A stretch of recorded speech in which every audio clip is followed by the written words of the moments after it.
I didn't expect to see anyone I recognized when I signed up for this volunteer shift. It was supposed to be simple: set up tables, smile politely, leave before anyone remembered my name. But then I saw him carrying 2 folding chairs like they weighed nothing. Grayson. Need a hand? Callie. Startled. Oh yeah.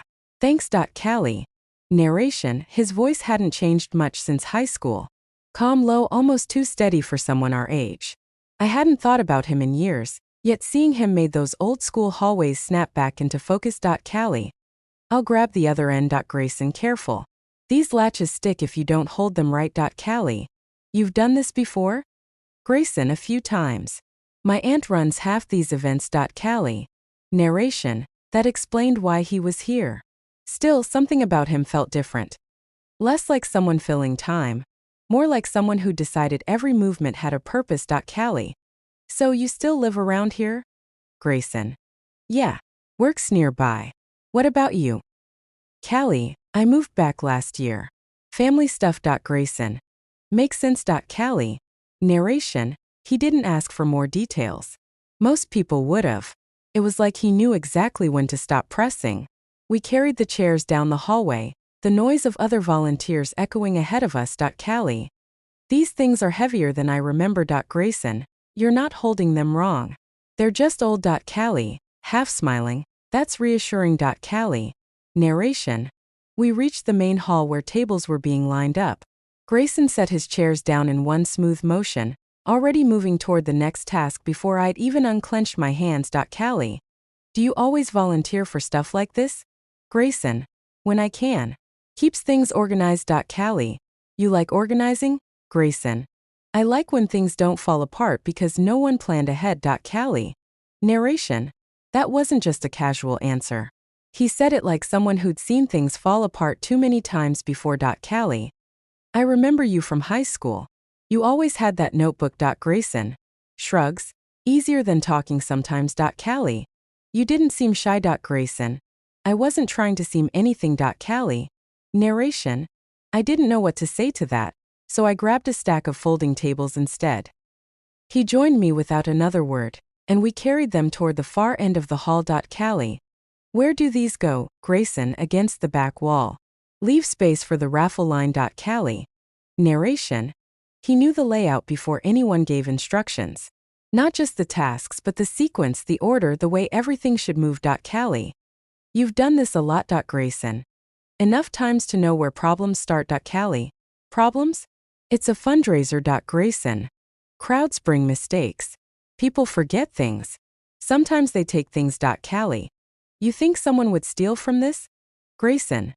People do small, selfish things when they think no one's watching. Doesn't make them bad.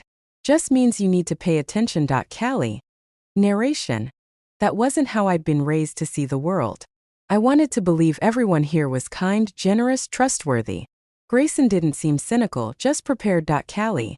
How do you even know what to look for? Grayson. You notice patterns. Who lingers? Who tests doors? Who keeps their hands in their pockets too long? Callie. Hesitates. You sound like you're describing more than lost raffle tickets. Grayson. Maybe. Callie. Narration: I waited for him to explain, but he didn't. He just kept working, stacking chairs, adjusting tables, scanning the room like he could see something I couldn't. Coordinator. Calling out. We need more people by the front entrance. Grayson. To Callie. You going? Callie. Yeah. You? Grayson. I'll finish here first. Callie. Narration: I walked toward the crowd, but I kept glancing back. He didn't look like someone hiding from people. More like someone guarding them. By the time we regrouped near the supply area, the floor was almost clear. I brushed dust off my hands. Callie. That's everything, right? Grayson. Almost. Storage room locks need checking later. Some stick. Callie. You know which ones stick? Grayson. I've been here enough.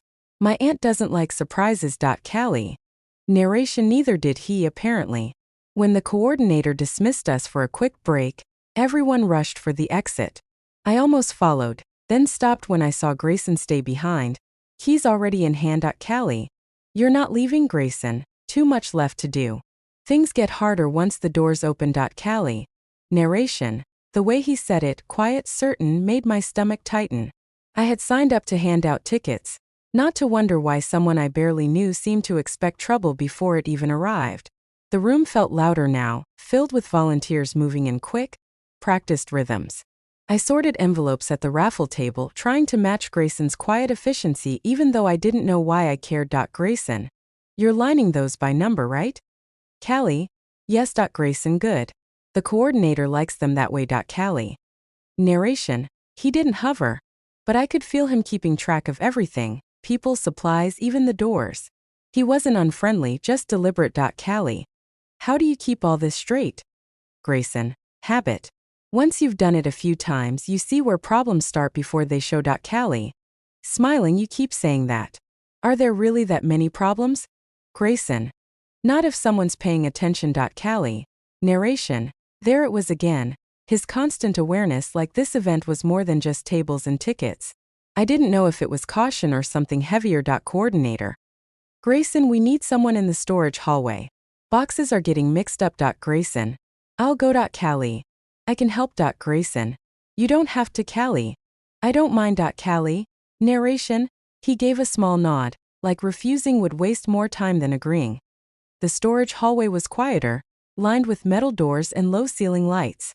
Inside the first room, boxes covered the floor in uneven stacks. Grayson, these go by prize category.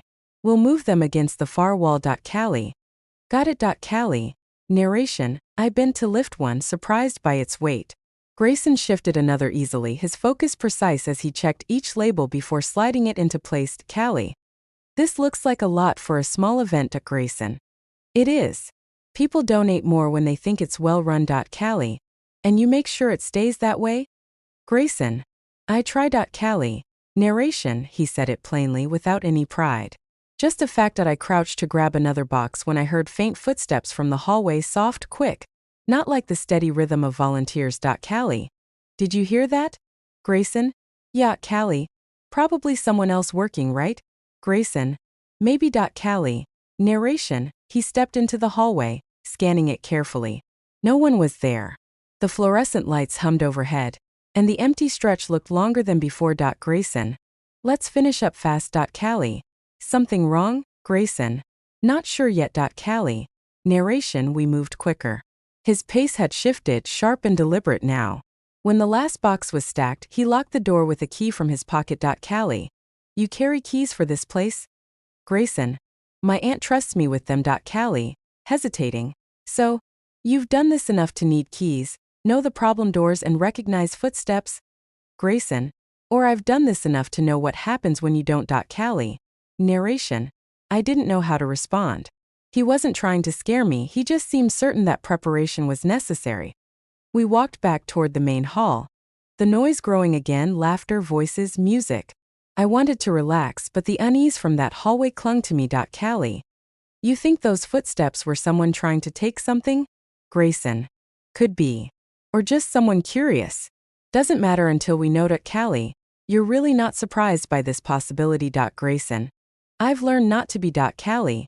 Narration, he scanned the room when we entered, eyes landing briefly on each doorway, each person, as if he was building a mental map. Grayson, thanks for helping back there. Callie, I didn't do much. Grayson, you paid attention. That matters. Callie. Narration, something in his tone made me pause. It wasn't praise, it was more like a statement of criteria, like he was measuring who could be counted on if something unexpected happened. The coordinator called for a dinner break. Volunteers left quickly, laughing as they pushed through the doors into the night. Grayson, you heading out too? Callie, I don't know. Are you? Grayson, not yet. Callie, then I'll stay. Grayson, watching her, you're sure? Callie, yes. Grayson, good. Then you might as well see what really happens after everyone leaves. Callie. Narration, he turned and walked toward the hallway again, keys in hand. I stayed for one beat, then followed. I didn't know what I was stepping into, but leaving now felt impossible. The hallway felt sharper without the noise of the main room. Each step echoed like it was carrying more weight than it should. Grayson, stay close. Callie, I am. Callie. Narration, he didn't look back to check. He just kept walking with steady purpose, keys gripped tightly in one hand. Callie, What exactly are we doing, Grayson? Making sure nothing's left open that shouldn't be. Callie. Because of those footsteps earlier, Grayson. Because people assume quiet means safe. It doesn't. Callie. Narration. We passed the doors we checked earlier. He tested each one again, pulling firmly, listening. None moved. A faint metallic sound came from farther down, soft, irregular. Grayson stopped instantly. Grayson. Did you hear that? Callie. Yes. Grayson. Stay here. Callie. No, Grayson. Callie. I'm not standing alone in this hallway. Callie. Narration. He didn't argue. He moved forward and I followed, my pulse hammering so hard it made my vision feel too sharp. The noise came from behind a door halfway down. A shadow moved under the narrow gap at the bottom. Grayson. Someone's in there. Callie. That's locked, right? Grayson. It should be. Callie. Whispering. Should be. Grayson. Lo, whoever it is, they didn't come through the main entrance. Callie. Narration. He stepped closer, keeping his voice calm but firm. Grayson. You need to leave that room now. This building is closed. No answer. Grayson. I know you can hear me. There's only one way out. Something scraped, fast, clumsy, and a box tipped over inside. Grayson. Back up. Callie. What are you going to do, Grayson? Stop them from thinking they can run past us. Callie. Narration. My body wanted to move backward, but my feet felt nailed to the floor. I could hear the person inside shifting again, like they were testing their options. Grayson. Call my aunt. Tell her to bring someone here. Callie. I don't have her number. Grayson. Then stay alert. Don't let them out of your sight. Callie. Narration. He jogged to the end of the hall, leaving me standing there, staring at a locked door with a stranger inside. I swallowed hard, forcing myself to listen. For a few seconds, silence. Then more scraping, the sound of something metal sliding. A window latch maybe. Callie. Calling out. They're already calling someone. You should just stop. No response. I tightened my grip on the edge of a nearby cart, grounding myself. Every creak in the building felt magnified, each second stretching. Grayson returned quickly, breath sharp. Grayson. Back windows locked. They're still in there. Callie. Now what, Grayson? We wait. If we try to open it, we lose control of the space. Callie. And if they find another way out? Grayson. They won't. I know this building. Callie. Narration. His certainty didn't erase the tension. I couldn't see the person, but their presence was heavy, like a question hanging in the air. Why are they here? Minutes dragged. Occasionally, a box shifted inside the room, but no words, no attempt to explain. Grayson. You don't have to stay. Callie. I already told you. I'm not leaving. Grayson. Most people would. Callie. Maybe most people don't like wondering what's going to happen next. Grayson. Fair enough. Callie. Narration. He stood solid, patient, like this wasn't the first time he'd been in a situation like this. That thought unsettled me more than the locked door itself. Finally, faint footsteps sounded from the far end of the building, lighter, faster, moving toward us. Grayson. That's my aunt. Callie. Relieved. Good. Grayson. When she gets here, let her talk. Callie. Narration. I nodded, still gripping the cart. The locked door stayed silent now, as if whoever was inside knew their chance to act was closing. A woman's voice called from the main hall. Marlene. Grayson? Grayson, back here. Storage hallway. Callie. Narration.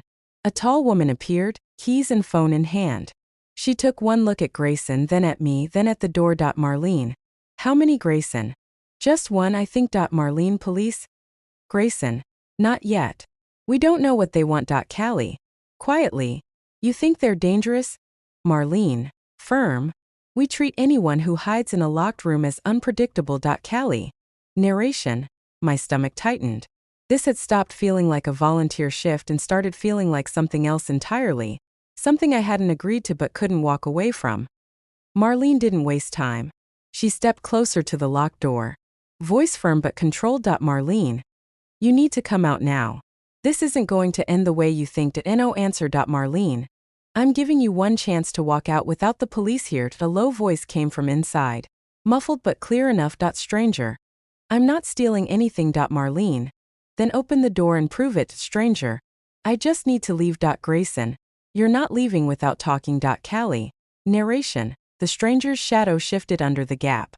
Their movements were restless, panicked. Stranger. I didn't take anything. I swear. Marlene. Why are you in there? Silence. Grayson. You know there's no exit window. You're cornered. So decide right now, walk out or wait for the police. Stranger.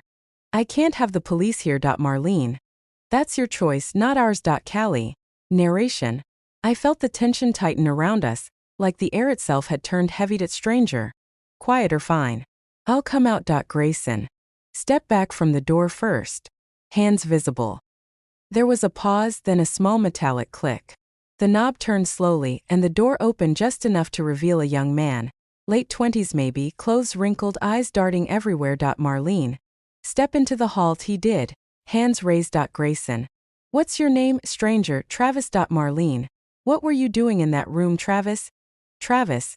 I wasn't trying to take anything. I just needed somewhere safe. Callie. Safe from what? Travis. Doesn't matter. I'll go. Marlene. You don't get to just walk out. Travis. Please. I'm not here to hurt anyone. Grayson. Then explain why you're hiding in locked rooms during a community event. Travis.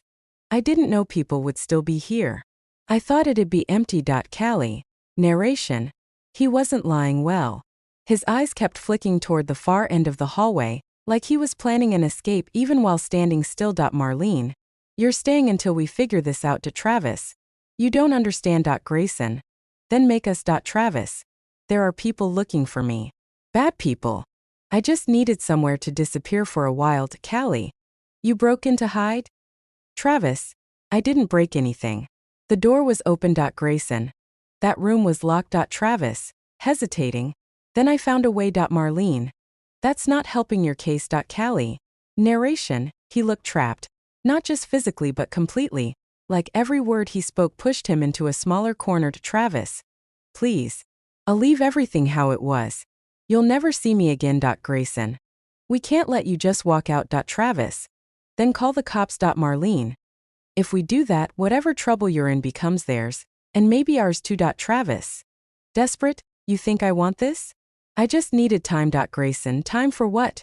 Travis, to get out of town before they find me. Callie. Who's they? Travis. You don't want to know. Marlene. That's not your choice to make. Callie. Narration. His hands trembled slightly. Not violent. More like someone who hadn't slept in days. Grayson. You've got two options. Stay and explain or leave with the police. Travis. There's no third option. Marlene. No. Travis. Low. Then I'll explain. But if anyone else shows up here, I'm gone. Grayson. Start talking. Travis. I worked for the wrong people. I left, took something they want back, not money, just information. They've been following me. Callie. So you're hiding in community centers now? Travis. Anywhere with locked doors and people who don't know me. Marlene. That's not a long-term plan. Travis. I don't have long. Callie. Narration. I glanced at Grayson. He wasn't surprised, just sharper, like this confirmed something he already suspected about the world. That danger didn't always announce itself loudly. Grayson. We can keep you here for now. But once this event fills up, you can't be inside. Travis. I get it. I'll go before anyone else shows. Marlene. Not until we figure out how to do that without putting others at risk. Travis. Tense. I don't want to cause problems. Grayson. You already have. The question is whether you make it worse. Travis. After a pause, I won't. Just, don't tell anyone I was here. Marlene. We'll decide what to do. You're staying where we can see you until then. Callie. Narration. He didn't argue. For the first time, his shoulders dropped, like even he knew there was no point running anymore. The hallway stayed silent, but I could feel the weight of everything that had just shifted, the night, the event, and maybe even what I thought about simple volunteer work.